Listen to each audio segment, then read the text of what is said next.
Hi, so this is part 3 of part 1 cardiology, and before we go into part 3, in the previous video I said I wanted to study the difference between interventricular rupture and free wall rupture.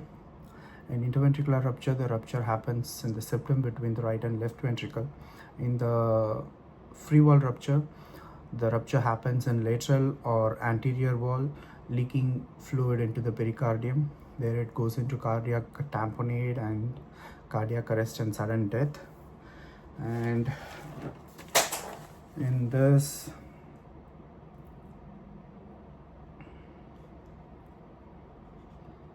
you hear distant heart sound because of the fluids in the pericardium, and there is chest pain and shock in free wall rupture. And in interventricular septal rupture, chest pain is there and new holosystolic murmur, biventricular failure and shock. So these are the difference between interventricular rupture and free wall rupture. Free wall rupture is more dangerous than interventricular rupture, because in interventricular rupture at least heart is functioning for an extent till some time. And also these two happen the days. Interventricular rupture happens within 3 to 5 days, acute. It could be even acute. On the free wall rupture, within 5 days in 50% of the patients, and within 2 weeks in other patients. Just give me a sec here. So the first topic in cardio part 3 of part 1 is pulmonary capillary wedge pressure. So what is pulmonary capillary wedge pressure? It is indirect measure of left atrial pressure.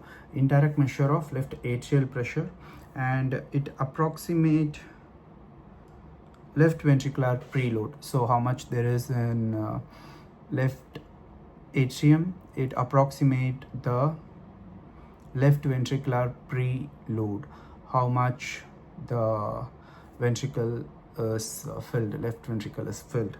And this is measured by pulmonary capillary wedge pressure is measured by Swan-Ganz pulmonary artery catheter. Swan-Ganz pulmonary artery catheter. Swan-Ganz pulmonary catheter, pulmonary artery catheter, which wedges into a small pulmonary branch. Which wedges into a small pulmonary artery branch. And abnormal pulmonary capillary wedge pressure is seen in left heart failure, mitral stenosis or regurgitation, and fluid overload. Anything which involves with the left ventricle. There is abnormal pulmonary capillary wedge pressure in left heart failure. It is increased in left heart failure, mitral stenosis and regurgitation and fluid overload. It is decreased in hypovolemia and septic shock, because the preload is low in hypervolemia and septic shock. And it is increased in left heart failure, mitral stenosis or regurgitation and fluid overload. So while studying pulmonary capillary wedge pressure, we are also going to look at central venous pressure. Central venous pressure measured. This pressure is measured in thoracic vena cava near right atrium. This pressure is measured in thoracic vena cava near right atrium. That one is measured in small capillary pulmonary artery, right?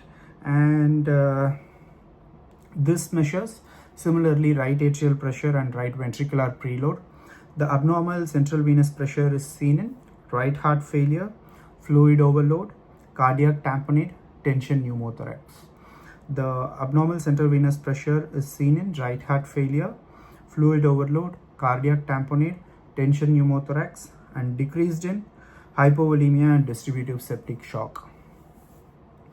And okay, the next one is hemodynamic measurements in shock. So in hemodynamic measurements in shock, we are gonna see 5 parameters. 5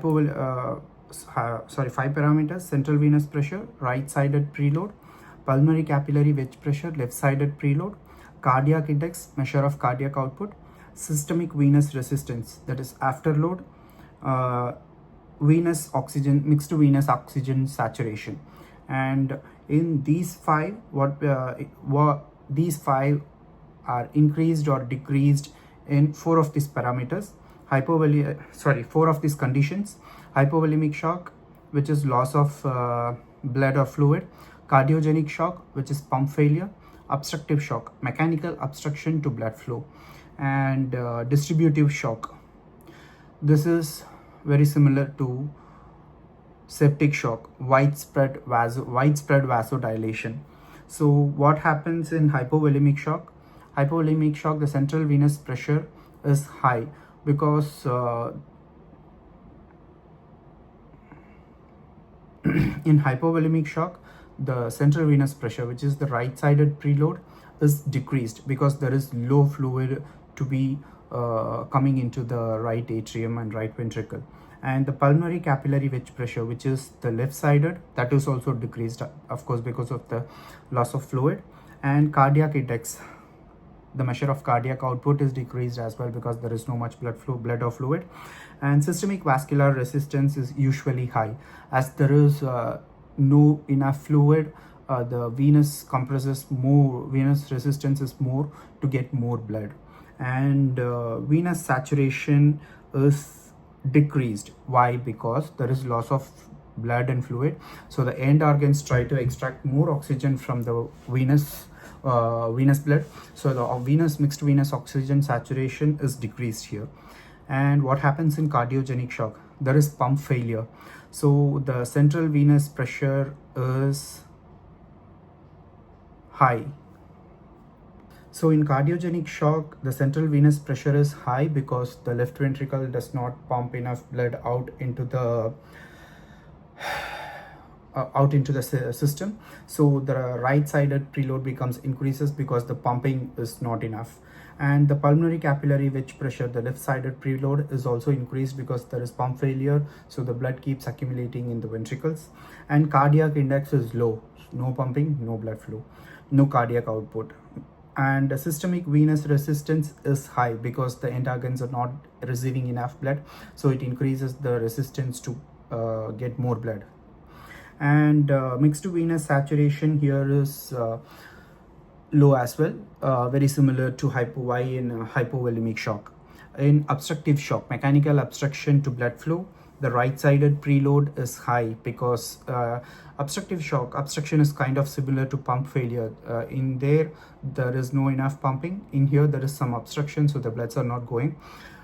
So the central venous pressure is high. What about the pulmonary capillary wedge pressure? That is going to be high as well. Sorry, that is low. That is low in pulmonary capillary wedge pressure. So pulmonary capillary wedge pressure, left ventricle, left atrial pressure, and approximate left ventricle preload.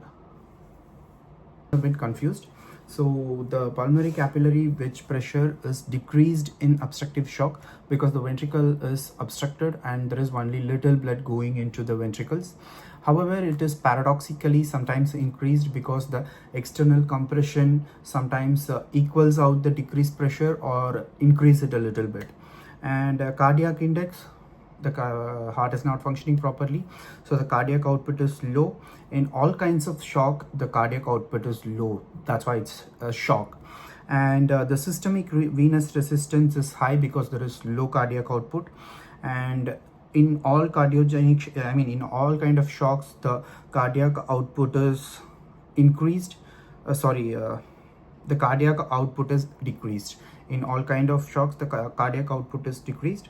And the systemic vascular resistance is increased in all kinds of shock except distributive shock. So yeah, we were seeing about obstructive shock. The systemic venous resistance is high and the mixed venous saturation is low. In distributive shock, there is widespread vasodilation. In distributive shock, there is widespread vasodilation. That's why the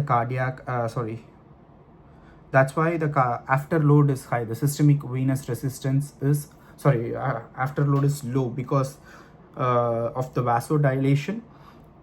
The systemic venous resistance is low only in this distributive shock.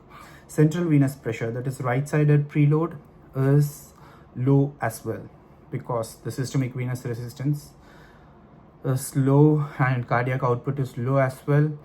So the right-sided preload is decreased. Pulmonary capillary wedge pressure, left-sided preload is decreased as well because of the vasodilation and less cardiac output.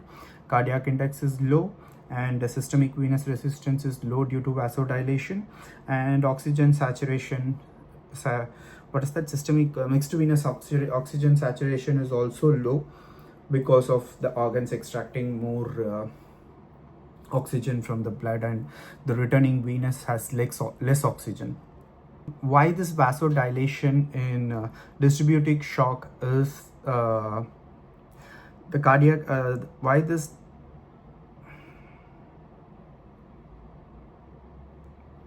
systemic venous resistance, the afterload is low in distributive shock is because of impaired sympathetic system. So I also have made a note here that in all types of shock, SpO2 is decreased. In distributive shock, all parameters are decreased. 2 points. In SpO2 is decreased in all types of shock. In distributive shock, all parameters are decreased.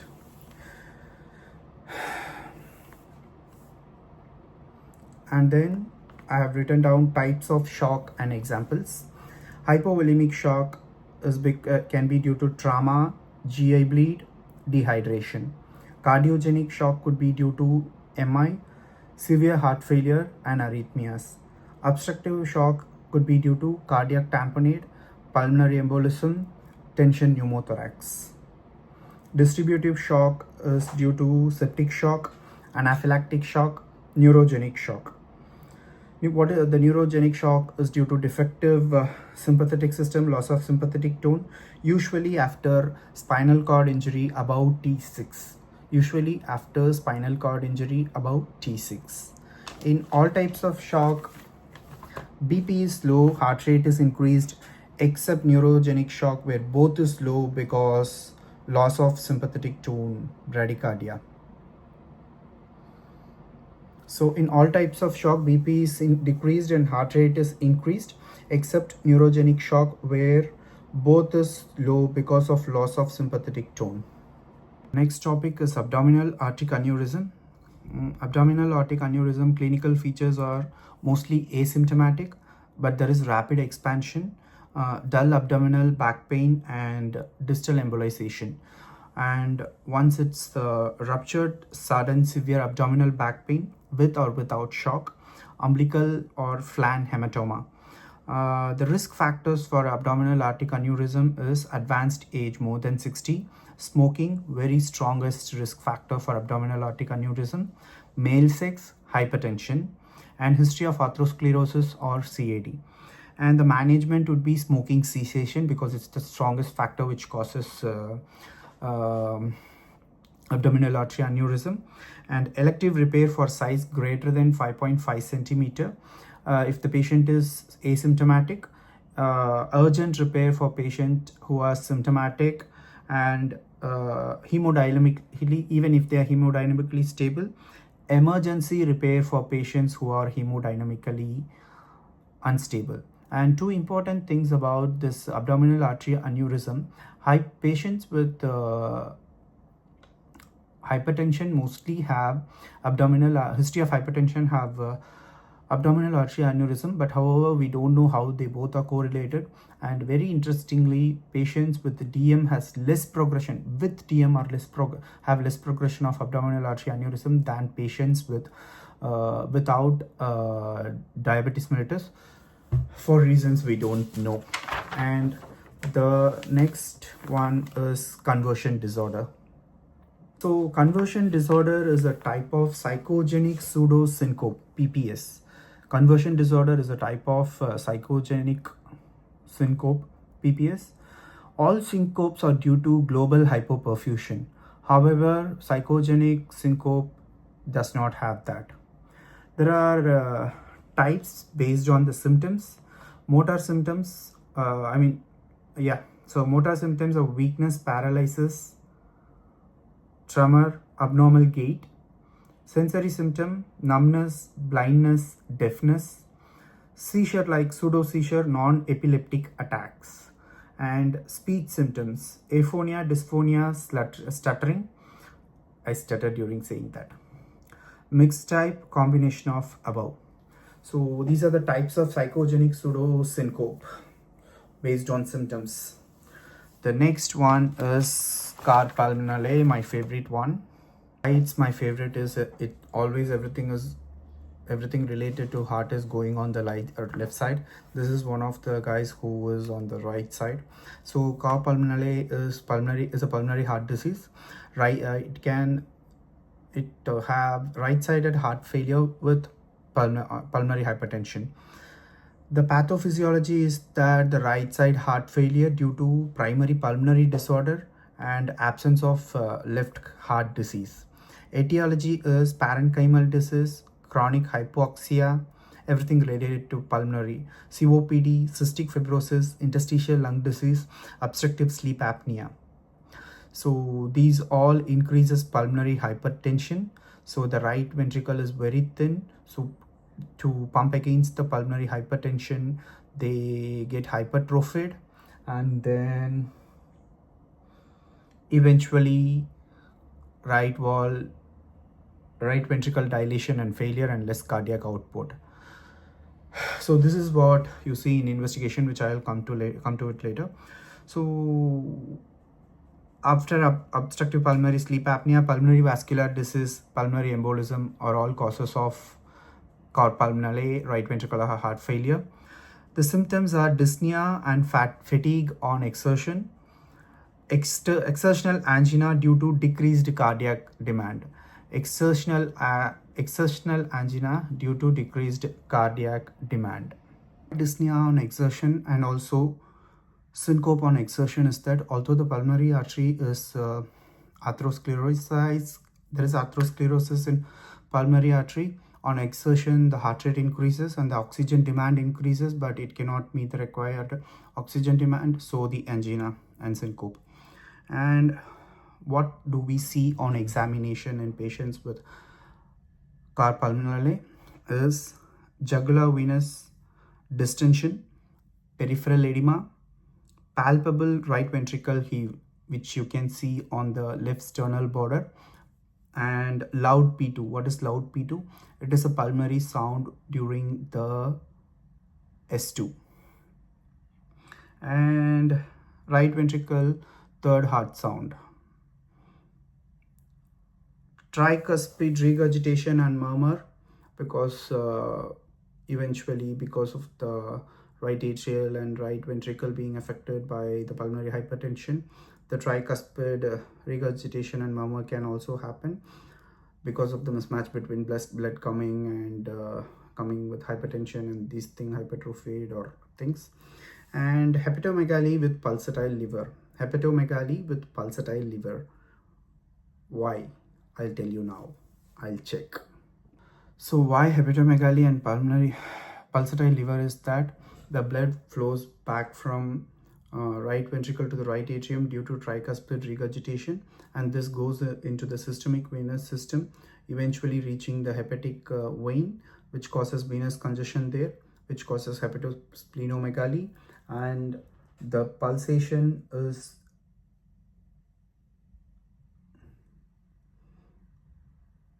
this. And yeah, the regurgitation wave in the systemic venous circulation reaches till the hepatic veins, and that causes pulsatile liver. So the investigation of choice for carpalminale is ECG and echo. In ECG, you find incomplete right bundle branch block, and right axis deviation, right ventricular hypertrophy, right atrial enlargement. Incomplete right bundle branch block, right axis deviation, right ventricular hypertrophy, and right atrium enlargement. In echo, you see pulmonary hypertension, right ventricular dilation and dysfunction. So this is done by catheterization. This is the gold standard investigation for carpalminale. What do you find in this echo is elevated filling pressure, more than 25 mmHg, and decreased cardiac output and pulmonary hypertension. In card pulmonary, during examination, you also see barrel-shaped chest because of COPD with card pulmonary. And the next topic we are gonna see is portal hypertension. So in portal hypertension, there is increased portal venous resistance. This in turn causes hepatic cirrhosis or extra hepatic portal vein thrombosis. Hepatic cirrhosis or extra hepatic portal vein thrombosis. Chronic liver disease is associated with palmar erythema, spider angiomata, caput medusae, which is dilated veins radiating from the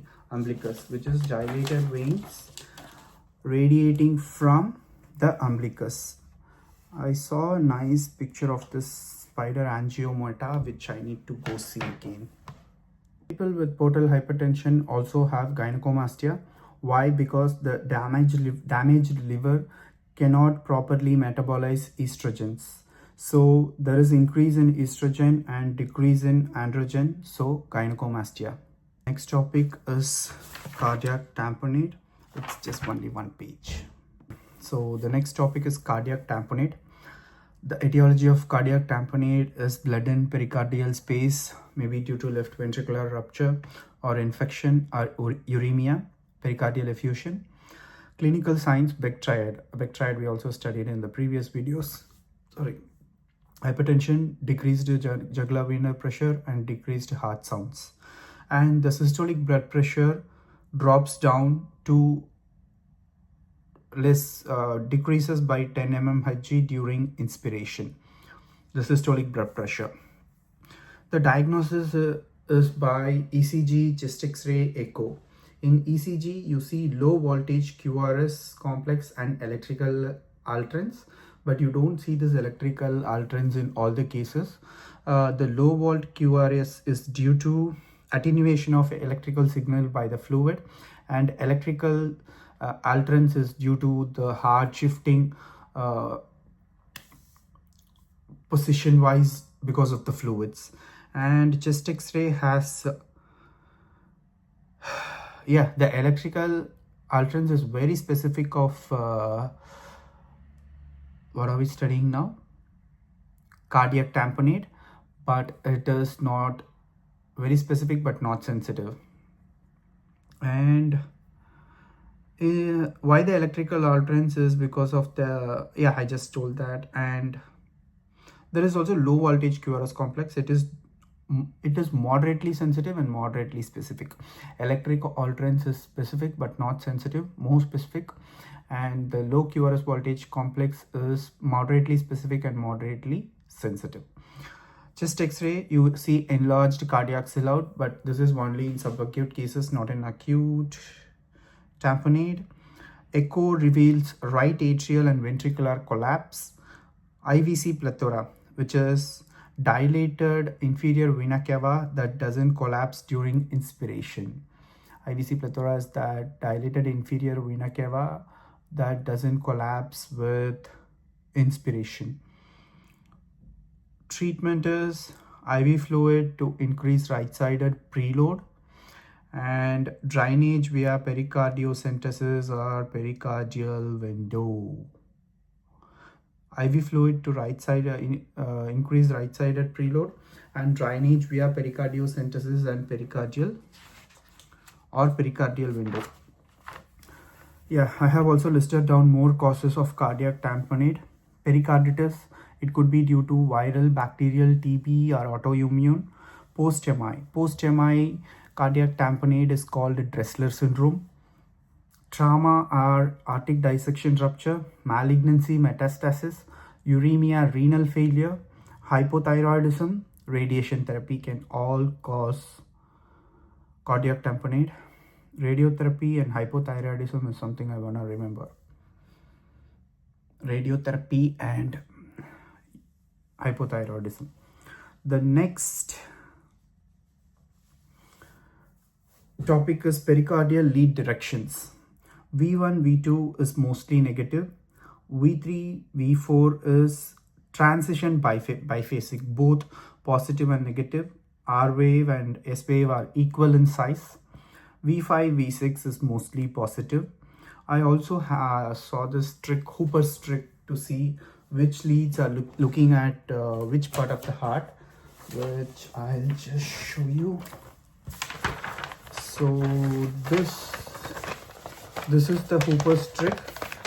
Maybe I can link the video which explains this Hooper's trick below. So this is Hooper's trick, and it is very easy to remember which lead sees which part of the heart. And the Q wave amplitude. In the limb leads, the Q wave amplitude is greater than or equal to 5 mm, 5 small boxes. In pericardial leads, the Q wave is greater than or equal to 10 mm or 10 small boxes. And the next topic is atrial fibrillation. Atrial fibrillation, ECG. How does the ECG looks in atrial fibrillation? There are no distinct P waves. Irregularly irregular PR interval, no pattern. Irregularly irregular PR intervals. Narrow QRS complex. Narrow QRS complex because the normal conduction through ventricles. The air fibrillation is in atriums. The conduction is normal in ventricles, so there is narrow QRS complex. And the causes of atrial fibrillation we can remember with this mnemonic pyrates, P, pulmonary embolism, COPD, ischemia, MI and coronary artery disease, R, RHD, mitral valve disease, A, anemia, alcohol, autonomic tone, T, thyroid, hyperthyroidism. Just some time ago I said that I need to remember hypothyroidism could be a cause for cardiac tamponade. And E, electrolytes, decreased potassium and decreased magnesium. S is sepsis surgery. And the next one is tetralogy of Fallot. Right, I'm a bit tired, so I still have tetralogy of Fallot, AV fistula, hemodynamic changes, GERD versus MI, QT prolongation, complications of cardiac catheterization, tricuspid regurgitation, coarctation of aorta, and mitral regurgitation to revise, which I'll be doing in part 4 of part 1 cardio. Thank you, and I hope we all pass the exam. Thank you.